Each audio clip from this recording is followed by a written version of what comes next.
A'udzubillahi minasyaitonirrajim wa min ayatihi. Ayat, fahamilah bahwa pernikahan ini sebagai ayat. Sebagaimana kita memuliakan ayat kursi, ayat Al-Fatihah, ayat dalam surat Al-Quran, begitu jugalah kita memuliakan. Bagi yang selama ini tidak menganggapnya ayat, maka malam ini tadi disebutkan oleh Ustadz bahwa nasihat pernikahan tak hanya berlaku bagi pengantin baru, pengantin usang, pengantin lama pun tetap bisa mengupdate lagi pengetahuannya sebagai kepala rumah tangga, bahwa pernikahan adalah ayat. Wa min ayati, ada ayat yang tertulis, itulah di ayat Quran. Tapi ada ayat yang tidak tertulis, itulah di ayat kauniyah. Inna fi khalqis samawati, dalam penciptaan langit, wal ardi, penciptaan bumi, wa ikhtilafil laili wan nahar, perputaran siang dan malam, la ayat, itu dianggap sebagai ayat. Bumi ayat, langit ayat. Wa ikhtilafi alwanikum wa alsinatikum, bahasa kamu yang beraneka ragam, warna kulit kamu juga, itu juga sebagai ayat. Oleh sebab itu, adik, anak kemanakan, anggaplah pernikahan ini salah satu dari ayat-ayat kebesaran Allah Subhanahu wa ta'ala. Berapa banyak orang yang sudah lama lahir ingin menikah, tak nikah-nikah. Bagi yang belum nikah jangan tersinggung. Tapi malam ini kita dijadikan saksi. Saya berdua dengan nenek mama diminta sebagai saksi, tapi sesungguhnya kita semua menjadi saksi atas ayat Allah yang besar ini. Yang kedua, wa ja'ala bainakum mawaddatan wa rahmah. Sebelum diikat kalian berdua, maka dijadikan Allah laki-laki perempuan litaskunu ilaiha. Yang selama ini walaupun adindarian sudah hafal Al-Quran, tapi masih ada risau di hatinya, ibarat bahtera perahu, kemana sampan akan ditambatkan. Begitu pula dengan Ananda Atika binti Mustafa Umar. Maka malam ini hilanglah kegelisahan, karena Allah yang berjanji dalam Quran, litaskunu ilaiha. Tempat tinggal itu disebut dengan maskan, diambil dari kata sakanal lailu, malam yang tenang. Huwallazi anzala sakinata, Allah yang menurunkan ketenangan fi qulubil mu'minin, dan salah satu ketenangan itu diperoleh melalui pernikahan. Setelah menempuh hidup ini, lalu kemudian diakadkan pada malam hari ini atas nama Allah, maka tenanglah adinda, tenanglah ananda kami, karena janji Allah litaskunu ilaiha. Yang ketiga, dua makhluk ini berbeda. Berbeda jenis kelamin, berbeda pakaian, berbeda makanan, berbeda sifat, berbeda karakter, tapi mereka diikat oleh dua. Wa ja'ala bainakum mawaddatan wa rahmah. Mawaddah, cinta, fisik, bentuk, tubuh, mata, telinga, tangan, kaki. Tapi kalian tidak hanya diikat oleh kulit, tulang, daging, diikat oleh rahmah, kasih dan sayang. Cobalah tengok nenek mama, datuk-datuk yang datang sudah tua, 60, 70, mereka masih bisa tetap berjalan bersama. Mawaddah mungkin sudah tak ada lagi, tapi mereka diikat oleh rahmah. Mawaddah melihat kelebihan, lebih tinggi, lebih putih, lebih cantik, lebih ganteng, lebih kaya. Tapi rahmah menutupi segala kekurangan.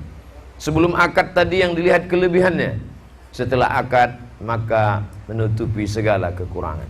Dan kalian berdua diikat oleh dua ikatan. Wa ja'ala bainakum mawaddatan wa rahmah. Yang keempat, bahwa pernikahan dalam Islam, man tazawwaja, siapa yang menikah, faqad istakmala nisfal iman, dia sudah menyempurnakan setengah iman.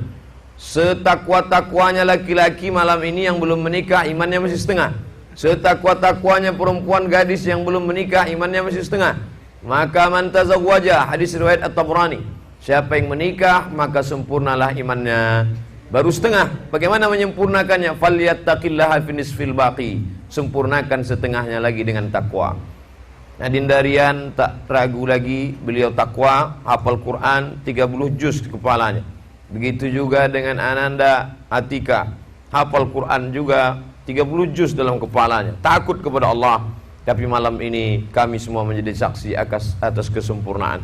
Mudah-mudahan anak-anak cucu kita pun sama juga lah hendaknya seperti mereka berdua. Berjumpa hafiz Quran dengan hafizul Quran. Saya beberapa hari yang lalu baru pulang dari Jawa. Kata dia, Ustadz, saya ini hafiz tapi tak hafal Quran. Kenapa begitu? Nama saya hafiz. Hafal Quran, takut pada Allah, tapi kalau tak menikah. Oleh sebab itu maka ada hafal Quran tak menikah, setengah iman. Yang lebih parah sudahlah tak hafal, tak pula nikah. Yang sudah menikah, sempurnakan dengan takut kepada Allah Subhanahu wa ta'ala. Yang kelima, dalam Islam pernikahan itu hanya jalan, cara, wasilah saja. Tapi tujuan yang ingin dicapai adalah idza matal insan, hadis riwayat Muslim, kalau manusia meninggal dunia, inqata'a, putus amal. Yang hafal Quran tiap hari mengurang, yang hafal Quran satu hari mengulang 2 juz, 1 bulan 2 kali khatam, 15 hari 30 juz, meninggal dunia putus. Mereka berdua ingin amalnya tak putus. Salah satu yang membuat amal tak putus, yang kelima adalah waladun salihun, anak-anak yang saleh. Kalau malam ini tanggal 6 Zulqa'dah kami datang ke rumah ini dalam rangka memberikan tausiah nikah, maka 9, 10, 11 bulan mendatang berkumpul pula kita sekali lagi dalam acara akikah. Kenapa begitu? Akan lahirlah anak kemanakan cucu cicit kami yang soleh dan soleha. Itulah buah daripada pernikahan yang baik-baik. Wal baladut thayyibu yakhruju nabatuhu bi'izni rabbih walladzi khabutha la yakhruju illa nakida. Tanah yang subur akan mengeluarkan tanam-tanaman yang indah, sedangkan tanah tandus hanya mengeluarkan pokok kaktus yang tajam, bau harum semerbak tak tercium. Oleh sebab itu maka setelah bercerita tentang tanah, Allah bercerita tentang Nabi Nuh alaihi salam. Kenapa demikian? Tanah yang baik akan mengeluarkan tanaman-tanaman yang baik. Yang keenam, selama ini Adinda Anandarian hanya dirinya saja cukup, menutup pusat, menutup lutut, salat sah. Tapi setelah ini, ya ayyuhalladzina amanu, hai orang-orang beriman, hai para laki-laki, qu anfusakum, jaga dirimu. Selama ini kau lajang sendiri, jaga dirimu saja. Tapi setelah ini bertambah, wa ahlikum, istrimu, nara, dari api neraka. Karena perempuan istri buah hati belayan jiwa tadi dari pesantren tak terlalu beratlah beban. Dia sudah tahu batas auratnya, tamat dari Gontor, Mantingan, Ponorogo. Dalam kepala sudah bersemayam fikih, akidah akhlak, bahasa Arab, sejarah Islam, tajwid, lengkap semua pelajaran-pelajaran. Tapi di kepala juga ada fisika, biologi, kimia, matematika.